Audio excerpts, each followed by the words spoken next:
Und der Engel sprach zu ihnen: Fürchtet euch nicht, siehe, ich verkündige euch große Freude, die allem Volk widerfahren wird. Denn euch ist heute der Heiland geboren, welcher ist Christus, der Herr, in der Stadt Davids. Das habt zum Zeichen, ihr werdet finden, das Kind in Windeln gewickelt und in eine Krippe liegen. Und auf einmal war bei dem Engel die Menge der himmlischen Herrscharen, die lobten Gott und sprachen: Ehre sei Gott in der Höhe und Friede auf Erden und den Menschen ein Wohlgefallen. Als die Engel von ihnen gen Himmel fuhren, sprachen die Hirten untereinander: Lasst uns nun nach Bethlehem gehen und diese Sache sehen, die da geschehen ist, die uns der Herr kundgetan hat. Und sie kamen eilends und fanden beide, Maria und Josef, dazu das Kind in der Krippe liegen. Als sie es aber gesehen hatten, breiteten sie das Wort aus, welches zu ihnen von diesem Kinde gesagt war. Und alle, die es hörten, wunderten sich über das, was ihnen die Hirten gesagt hatten. Maria aber behielt alle diese Worte und bewegte sie in ihrem Herzen. Und die Hirten kehrten wieder um, priesen und lobten Gott für alles, was sie gehört und gesehen hatten, wie es zu ihnen gesagt worden war. Ab Vers 25. Und siehe, ein Mensch war in Jerusalem mit Namen Simeon. Dieser Mensch war gerecht und gottesfürchtig und wartete auf den Trost Israels, und der Heilige Geist war auf ihm. Und ihm war vom Heiligen Geist offenbart worden, er solle den Tod nicht sehen. Er habe denn zuvor den Christus des Herrn gesehen. Und er kam auf Anregen des Geistes in den Tempel. Und als die Eltern das Kind Jesus in den Tempel brachten, um mit ihm nach der Gewohnheit des Gesetzes zu tun, da nahm er ihn auf seine Arme und lobte Gott und sprach: Herr, nun lässt du deinen Knecht in Frieden fahren nach deinem Wort. Denn meine Augen haben dein Heil gesehen, welches du bereitet hast vor allen Völkern, ein Licht zu erleuchten die Heiden und die Herrlichkeit deines Volkes Israel. Und Josef und seine Mutter wunderten sich über das, was von ihm geredet wurde. Und Simeon segnete sie und sprach zu Maria, seiner Mutter: Siehe, diese wird gesetzt zum Fall und Aufstehen vieler in Israel und zu einem Zeichen, dem widersprochen wird. Und auch dir selbst wird ein Schwert durch die Seele dringen, auf das viele Herzen Gedanken offenbar werden. Es war eine Prophetin, Hannah, eine Tochter Phanuels, aus dem Stamm Asser. Die war hochbetagt und hatte 7 Jahre mit ihrem Manne gelebt nach ihrer Jungfrauschaft. War nun eine Witwe von 84 Jahren, die wich nicht vom Tempel und diente Gott und Fasten und Beten Nacht und Tag. Die trat auch hinzu zu derselben Stunde, dankte dem Herrn und redete von ihm zu allen, die auf die Erlösung Jerusalems warteten. Beten wir. Vater im Himmel, wir danken dir heute, dass uns ist ein Kind geboren. Ein Sohn ist uns gegeben. Und oh Vater, wie wir gelesen haben von diesem ersten Weihnacht. Und oh Vater im Himmel, es ging immer noch besser. Oh Vater im Himmel, als Josef und Maria ihn zum Tempel brachten. Und oh himmlischer Vater, heute Abend bitte dich, oh Herr, es wird stattfinden bei uns, was damals stattfand. Oh Herr, offenbare uns, zeige uns das heute Abend, O himmlischer Vater, nenn das wird auch geschehen. Christi Namen. Amen. Nun, die Geschichte wird nie alt. Die Hirten hüteten ihre Herden des Nachts. Und dann kam der Engel. Der Heiland ist geboren. Was für eine Nacht. Oh, man nennt es Weihnachten. Eine geweihte Nacht. Weil der Herr Jesus kam.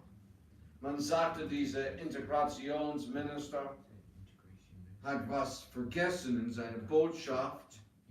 Höchstwahrscheinlich nicht. Weil die Leute haben keine geweihte Nacht. Er hat in seiner Weihnachtsbotschaft für die Leute Weihnachten vergessen. Ja? Und weißt du, das war eine geweihte Nacht. Das Herrlichste, was gab. Die hat das Leben der Hirten und das Leben der ganzen Erdbevölkerung seitdem geändert. Das Weihnachtslied sagt, Come, let us adore him. Lasset uns anbeten. Und wir wollen eigentlich dieses weihnachtliche Gebet vor Weihnachten betrachten. Nun, ich habe das Wort, weil, oh come let us adore him, ist nicht gerade ganz genau, lasst uns anbeten. Das Wort adore hat ein bisschen mehr dort drin. Und ich guckte das an, und adore hieß Anbetung, aber es gab dort auch mehrere Worte. Und es ist Anbetung, Verehrung, ja, das stimmt, und Liebe. Ich sage, ja, das stimmt auch. Und obwohl das Wort Huld wird vielleicht ein bisschen näher dran sein, ist es auch nicht. Huldigen. Und weißt du, hier ist, was wir schauen wollen. Dieses zwei weihnachtliche Gebete, und eigentlich es geht ins drei mit den Hirten, was sie taten. Wir wollen ein Gebet der Anbetung, ein Gebet der Verehrung, ein Gebet der Liebe. Schauen wir Vers Nummer 20 an. Wieder. Die Hirten kehrten wieder um, priesen und lobten Gott für alles, was sie gehört und gesehen hatten, wie es zu ihnen gesagt worden war. Nun, erstens, das weihnachtliche Gebet ist ein Gebet der Anbetung. Die Hirten, und wir werden es dann anschauen,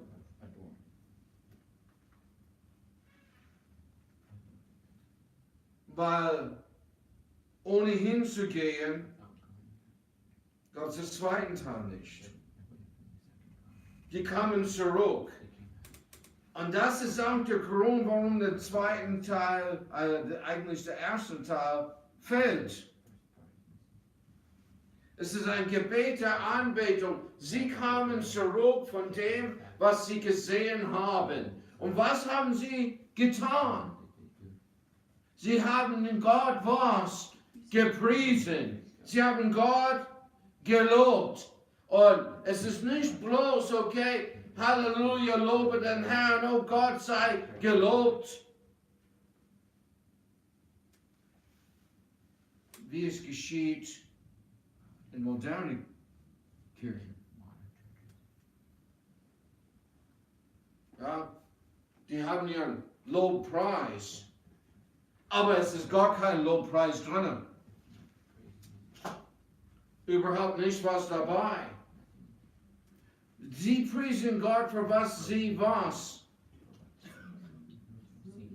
gehört hatten. Die haben was gehört und sie haben was gesehen. Und weißt du, kannst mal nicht Gott preisen, bis du auf ihn hörst. Und dann du wirst mal sehen, das, was er gesagt hat. Und die Hirten hörten auf die Stimme der Engel. Und die gingen dorthin. Und wer war da? Der Heiland. Der Herr der Herrlichkeit war da. Und sie haben ihn gepriesen. Und sie haben Gott gelobt. Und ehrlich gesagt, das ist, was Anbetung ist. Hast du ihn nicht angebetet? Hast du ihn nicht gepriesen? Oh, dieses Weihnachten sollst du mal anfangen wie die Hirten. Weil der Heiland ist da. Und Gott sei gelobt. Ich muss mal sagen, wir können das alle sagen. Wir können nicht alle sagen, oh, Gott sei gelobt, ich habe das beste Weihnachtsgeschenk bekommen. Es kann höchstmöglich sein, wie Michi sagte. Man hatte besser? Nein. Dann hat Nein auf dem, was die anderen hatten. Und ehrlich gesagt, da ist die Weihnachtsfreude. Ich wünschte mir auch sowas. Das ist zum Kotzen. Aber hey, du Egoist.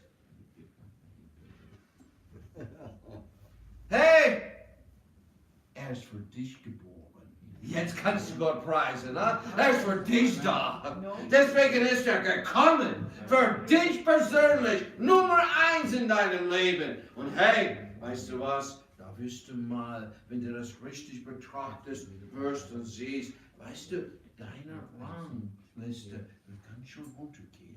Du wirst nicht mehr eins sein. Gott wird eins sein. Und andere werden 2. Und du wirst alle Letzte, Dritte. Und dann wird etwas dabei bei dir reinkehren. Freude. Da wird es kommen. Nun Vers 25. Wir sehen das bei den Nächsten, die gebetet haben. Und siehe, ein Mensch war in Jerusalem mit Namen Simon, und dieser Mensch war gerecht und gottesfürchtig und wartete auf den Trost Israels, und der Heilige Geist war auf ihm. Nun, was tat Simeon?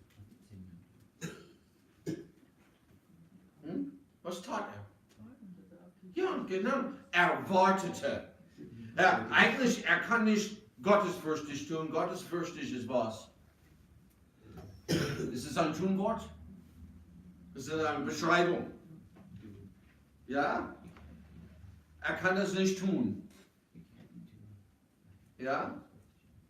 Er war gerecht, das ist auch keine Beschreibung von ihm. Sondern was tat er? Er wartete, der Trost Israels. Gott hat ihm was offenbart. Er wird das Heil sehen. Und hey, Ungeduld ist nicht ein Frucht des Geistes und nicht was eine Eigenschaft ein Christ. Ungeduld ist eine Eigenschaft und Werk des Fleisches. Und wenn wir nicht auf das, was Gott sagt, warten, wir beten ihn auch nicht an. Es ist keine Anbetung. Das war Anbetung. Er wartete auf das, was Gott ihm offenbart hat. Vers 36 und 37. Das war eine Prophetin, Hannah, eine Tochter Phanuels, aus dem Stamm Aser. Die war hochbetagt und hatte 7 Jahre mit ihrem Mann gelebt, nach ihrer Jungfrauschaft, und war nun eine Witwe von 84 Jahren, die wich nicht vom Tempel und diente Gott mit Fasten und Beten Nacht und Tag. Nun, es ist ein Gebet der Anbetung. Wie diente Hannah Gott? Wir haben eine alte Frau, hoch betagt. Weißt du, das ist sozusagen wirklich ein ganz netter Weg zu sehen, uralt. Ja? Weil du hast gesagt, Mensch, du bist eine uralte Frau. hoch betagt. Was machte sie?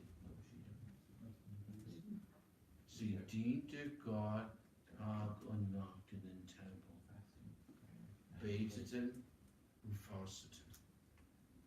Sie ging aus ihrer Wohnung, ging in den Tempel und diente Gott.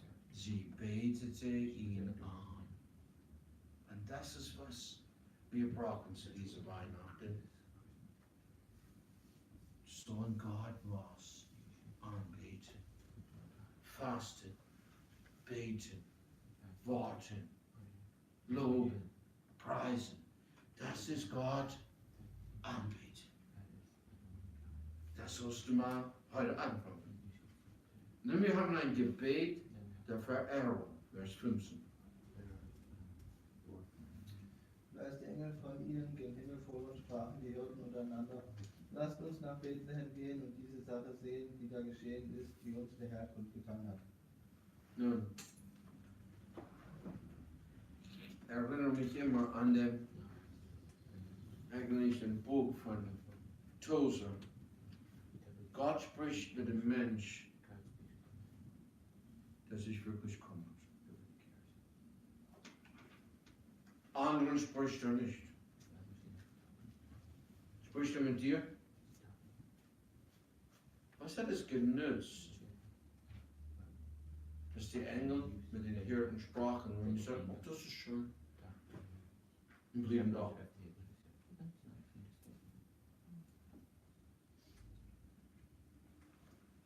Oh, cool. Vielleicht kommt er zu uns. Nein.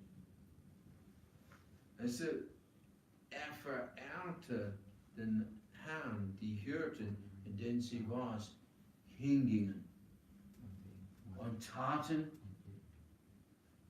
was der Engel sagte. Sagten, wir wollen das anschauen. Hey, wir glauben das. Und das ist wieder verehrst. Gott verehrst, indem du tust, was er sagt.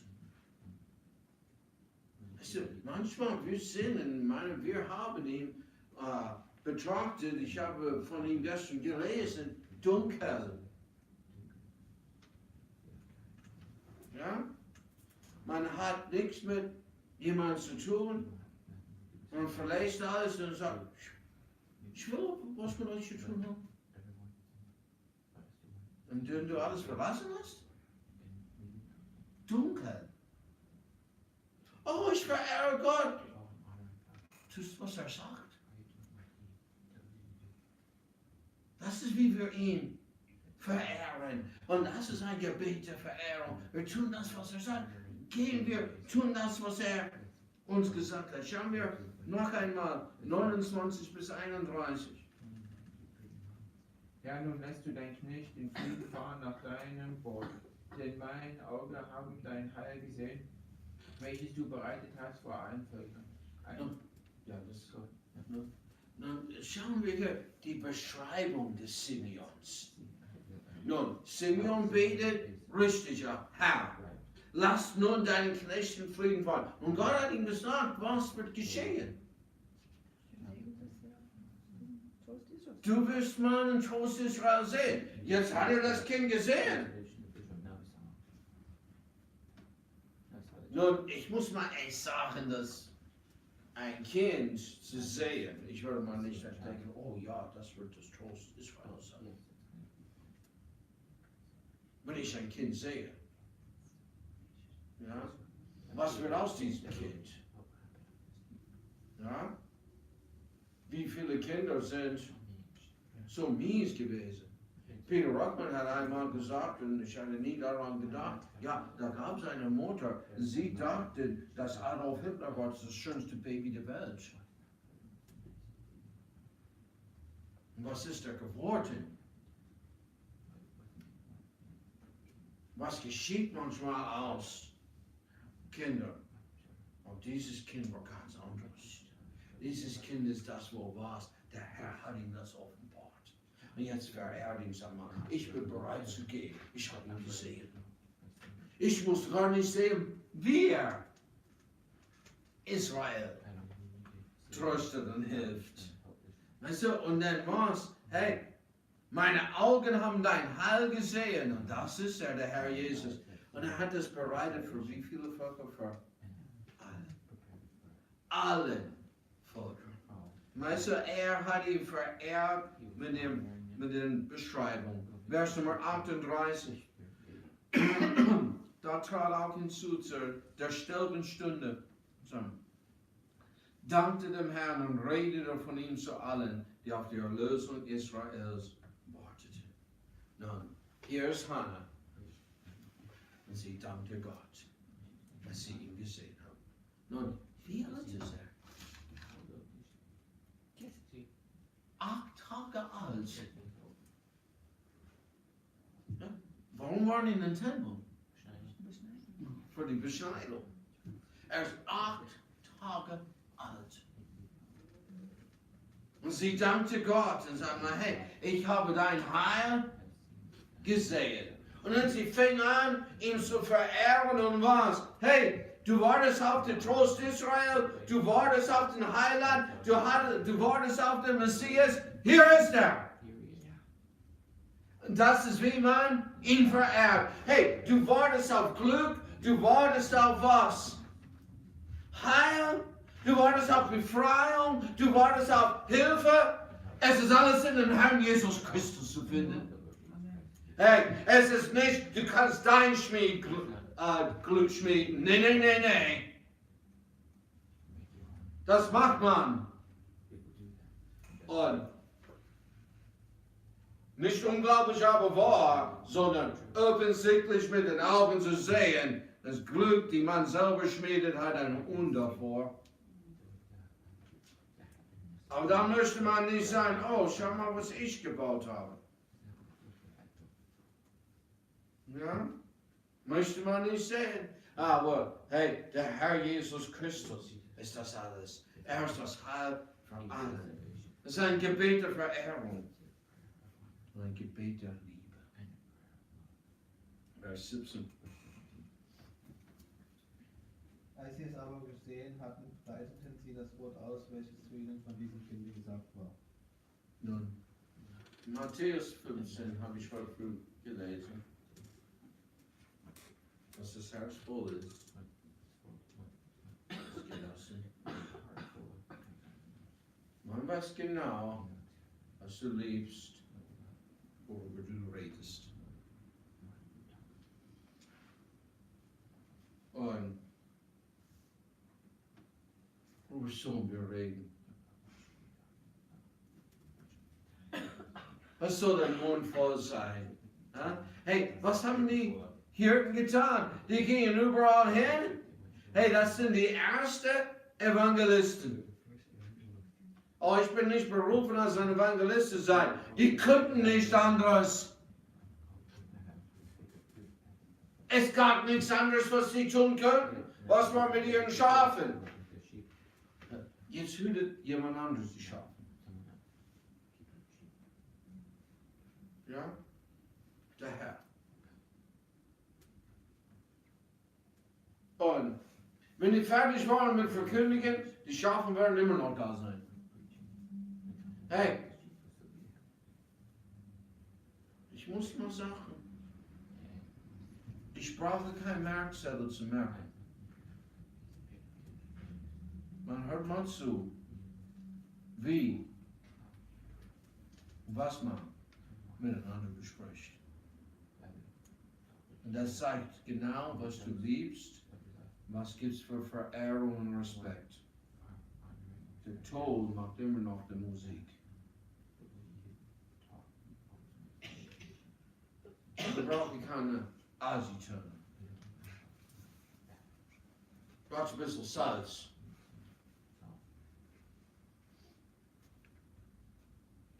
Eure Rede sei alle Zeit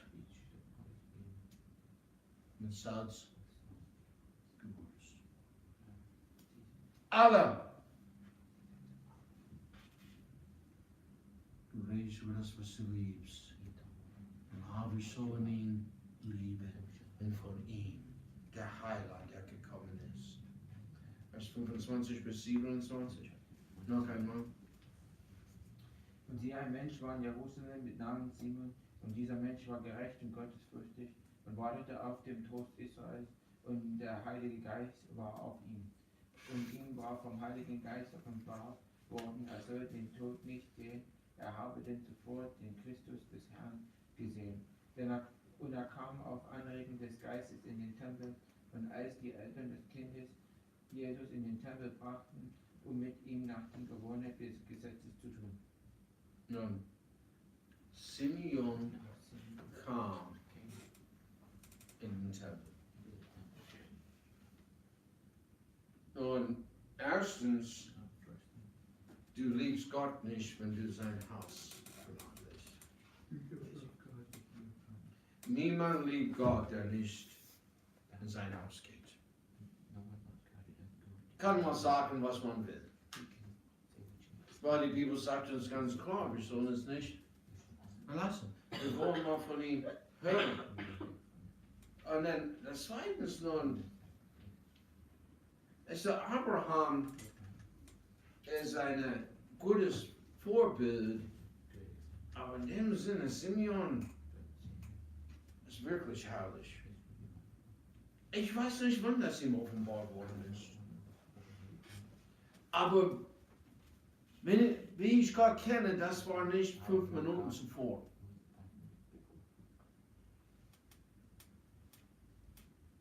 Weil unser Glaube wird immer geprüft. Damit du siehst, was für eine Art es sei. Nicht nur Gott, Gott weiß es schon.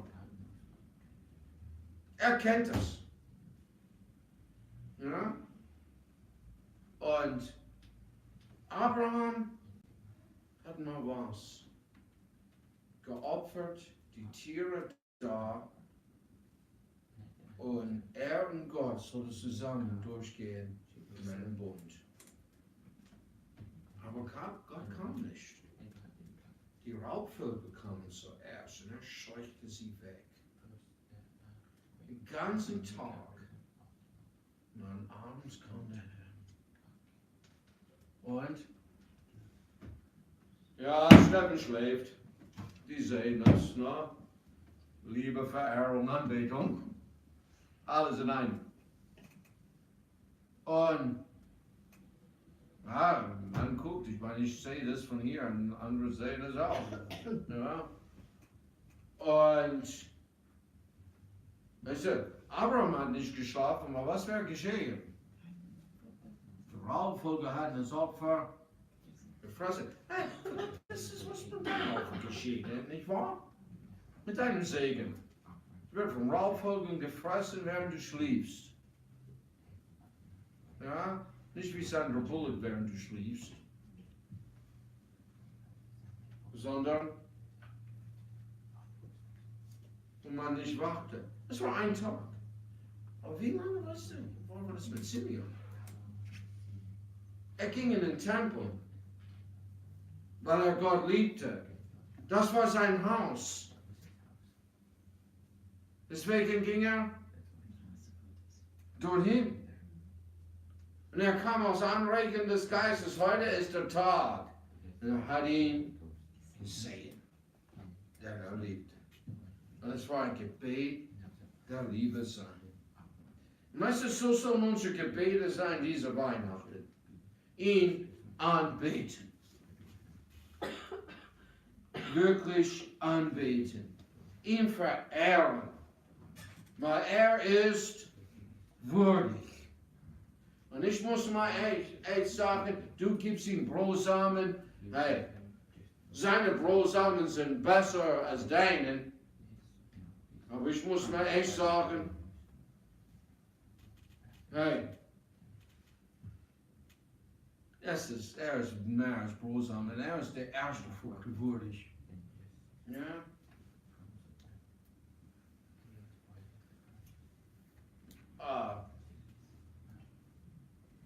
Ich weiß wirklich nicht mehr, welches Essen das war, aber Steffen hat da gesagt, oh, das ist gut gewürzt. Ja? Aus Liebe. aus Schmecken, aus Probieren, aus, bin nicht mehr sicher, ob Elisha das gemacht hat oder Frieda, aus was? Aus Wissen, was mein Mann gefällt. Ja, sogar gestern, obwohl sie hat ein bisschen zu wenig Glauben wie uns allen anderen. Sie hat ein bisschen weniger Glauben als uns. Ja, aber du, sie braucht das nicht selber hier zu mögen, unser Bild zu machen. Weil da ist was, hey, wenn es mit Liebe gewürzt ist, oh Menschenskinder,